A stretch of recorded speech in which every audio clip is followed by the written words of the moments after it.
Nongere mbasuhuze cyane mbifurize kugira ibihe byiza. Turi tariki 14 y'ukwezi kwa kabiri n'umwaka w'2026. Turaje ngo tuganire kuri byinshi bigiye bitandukanye, by'umwihariko ku makuru yose agezweho mu karere k'ibiyaga bigari. Turi muri weekend nziza kuri mwe mwese mudukurikira aho mwaba muri hirya no hino, abari ku mugabane wa Afrika, ku mugabane w'Uburayi, ku mugabane wa Amerika, Asia, Oceania n'ahandi aho waba uherereye utwumva udukurikira, by'umwihariko kubumva ururimi rw'ikinyarwanda. Tubahaye ikaze rwose, ariko tubabwire tuti nyamuneka mukande subscribe, mukore kuri notification kugira ngo andi makuru n'ibyegeranyo tubagezaho kuri uyu muyoboro bijye bibageraho mu bambere.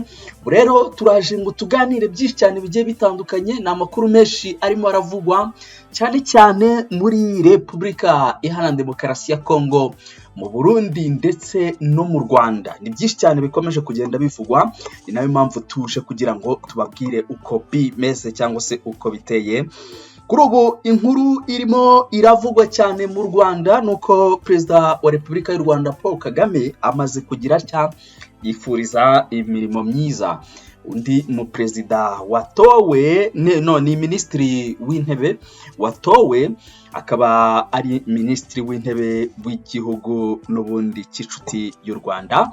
Hanyuma ikindi kandi muri Repubulika Iharanira Demokarasi ya Kongo haravugwa byinshi.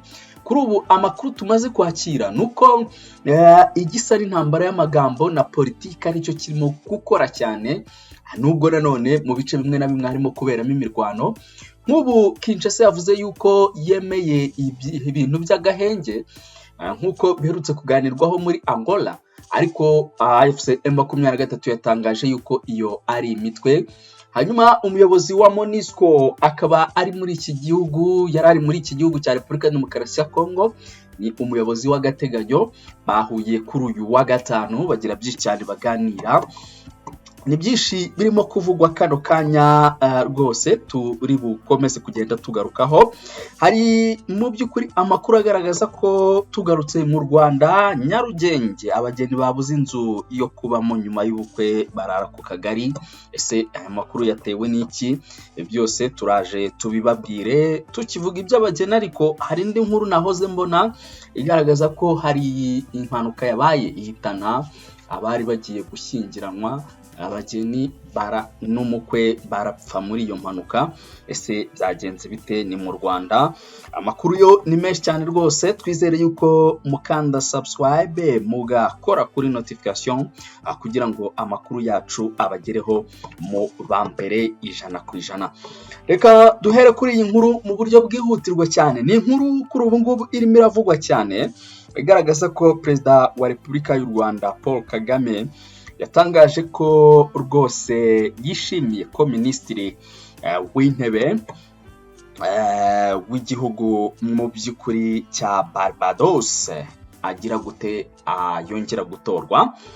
Mu magambo ye amaze gucisha kuri Twitter cyangwa se X, amaze kugira ati rwose congratulations, cyangwa se mu by'ukuri rwose intsinzi nziza mu by'ukuri kuri mushiki wanjye minisitiri w'intebe.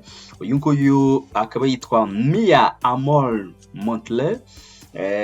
Akaba ati rwose ko wongeye gutorwa ni ibintu ugomba gukerezwa.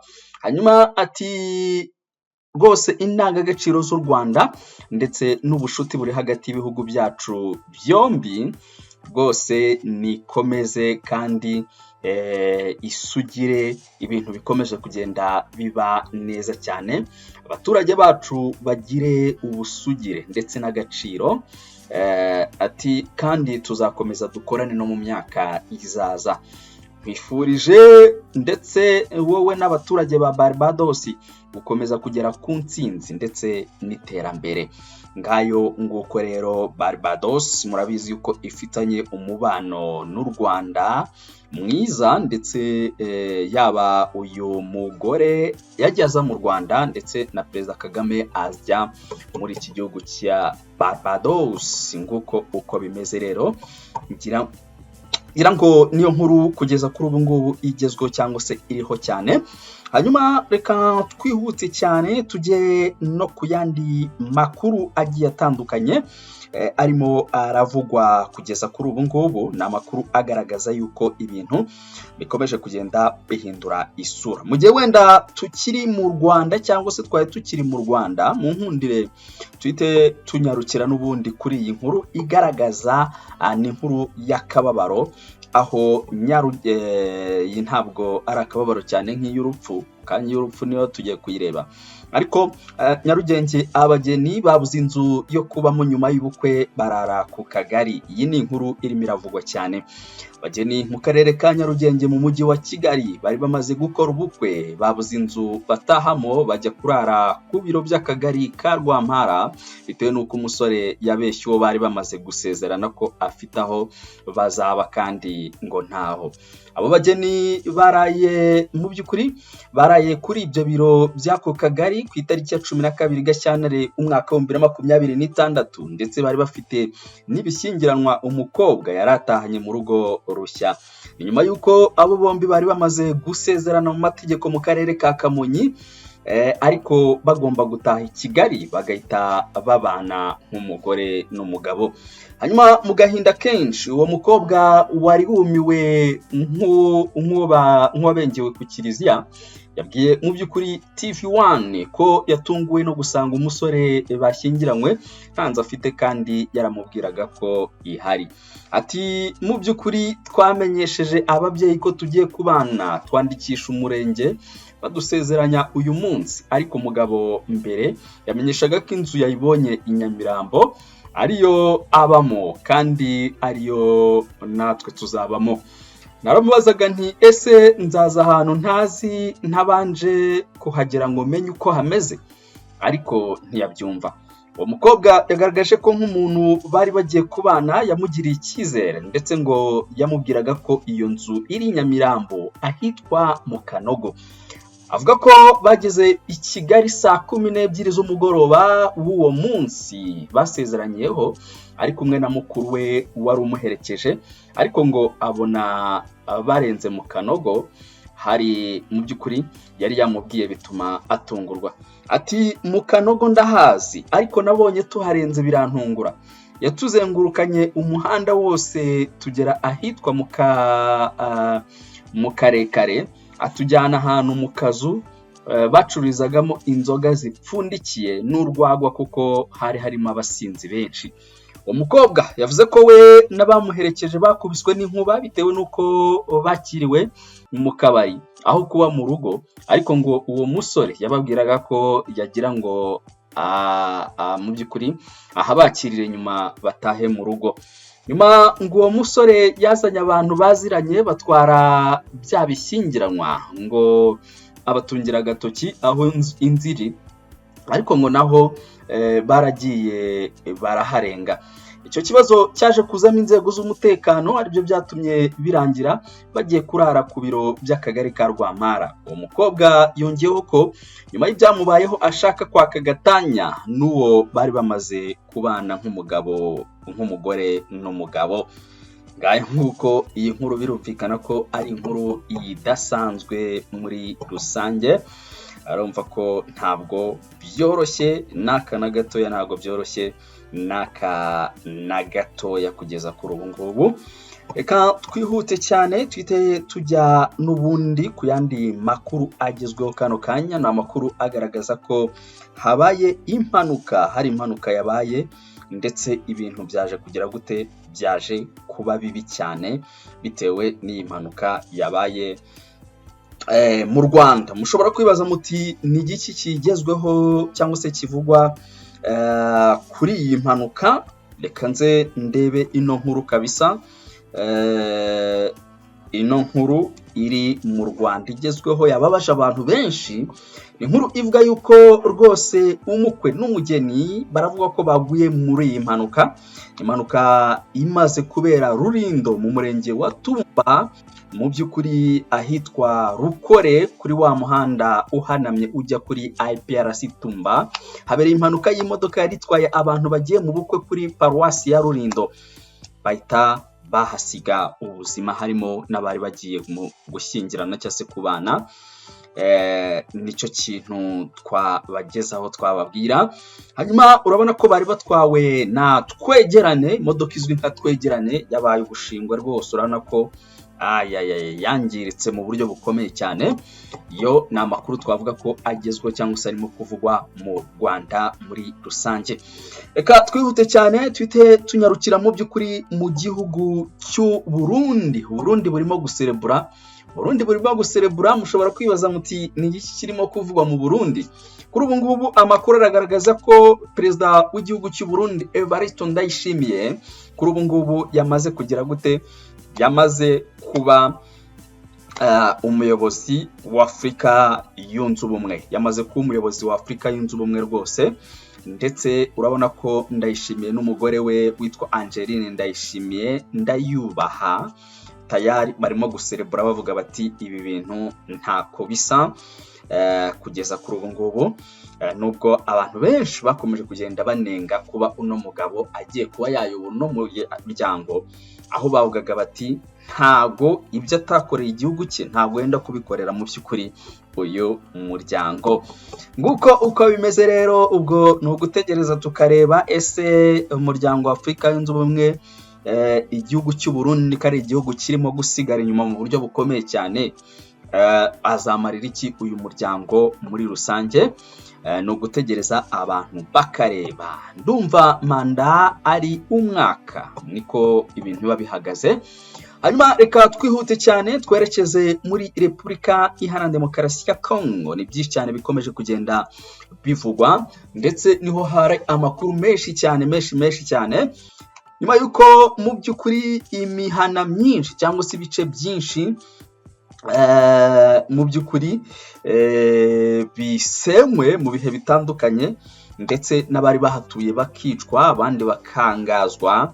Amakuru avuga ko ahitwa Minembwe kuri ubu ngubu hasigaye ari ikimenyetso cya gakondo y'Abanyamulenge, kuko yo bigaragara yuko kuyinjirira biragoye cyane, ndetse niyo ntambara imaze iminsi hari, aho coalition ya Kinshasa irimo iragerageza kuba yareba ukuntu yisubiza hano hantu cyangwa se ifata hano hantu, ariko hakomeje kubera intambara ikomeye cyane, ndetse uruhande rwa AFC/M23 twirwaneho bakomeje kuharyamaho cyangwa se kuhagumana, nkuko amakuru arimo kugenda abisobanura.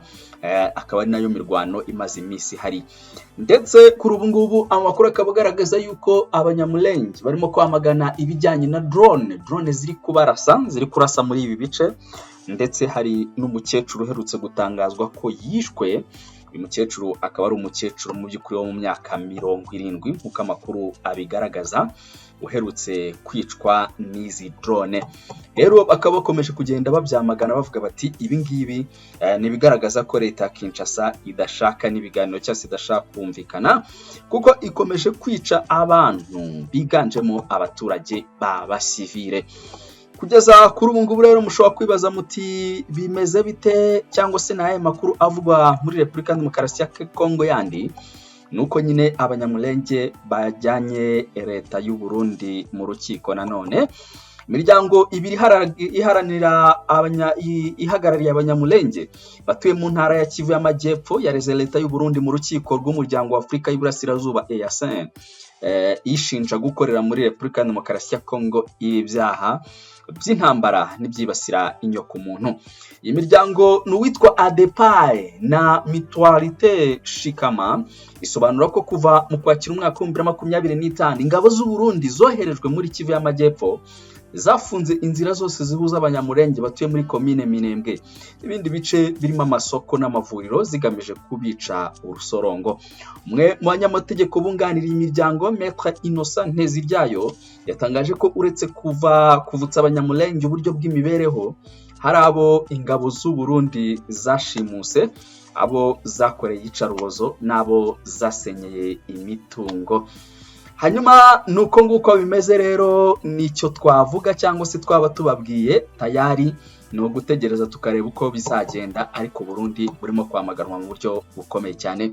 Ibi birajyana kandi nuko Leta Zunze Ubumwe za Amerika byamaze kumenyekana yuko Leta Zunze Ubumwe za Amerika yasabye kubahiriza agahenge, ndetse aya makuru akaba ari cyo kintu agaragaza.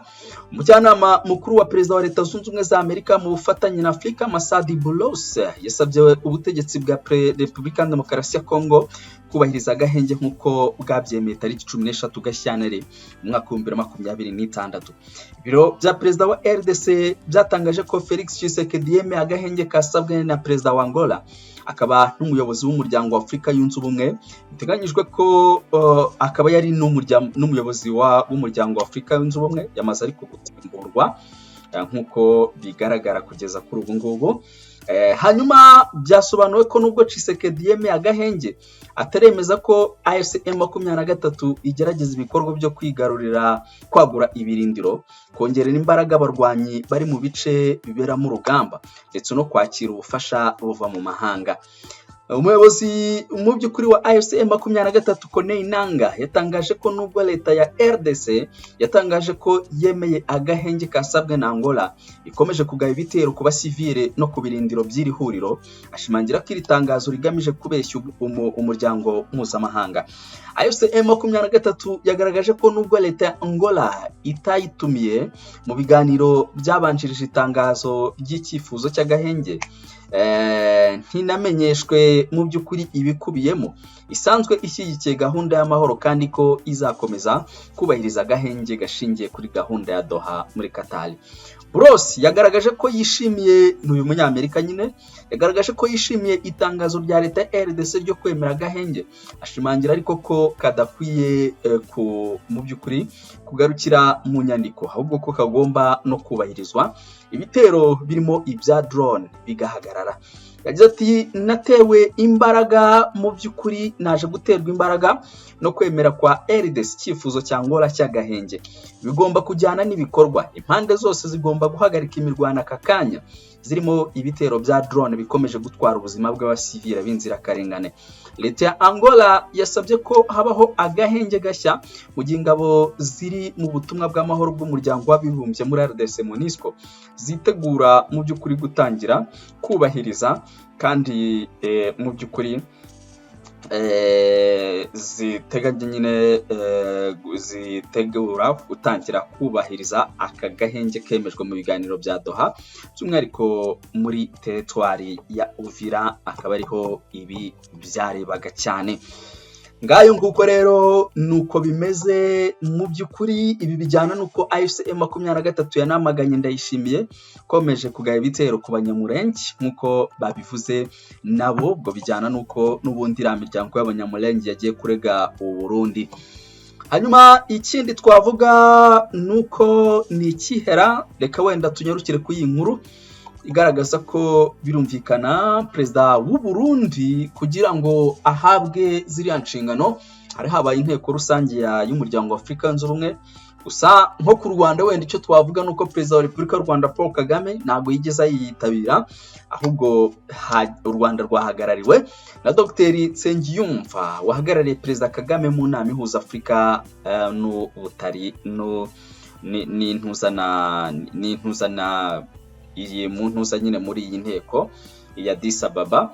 Hanyuma hanabaye n'inama ihuza Afurika n'Ubutaliyani, nayo yabereye mu iruhande rwiza, mbese zabaye zikurikirana zose zibera i Addis Ababa, ni mu gihugu cya Ethiopia. Ngayo nguko rero nuko bimeze, reka tubashimire cyane, turakomeza tubane mu makuru ndetse n'ibindi biganiro bigiye bitandukanye.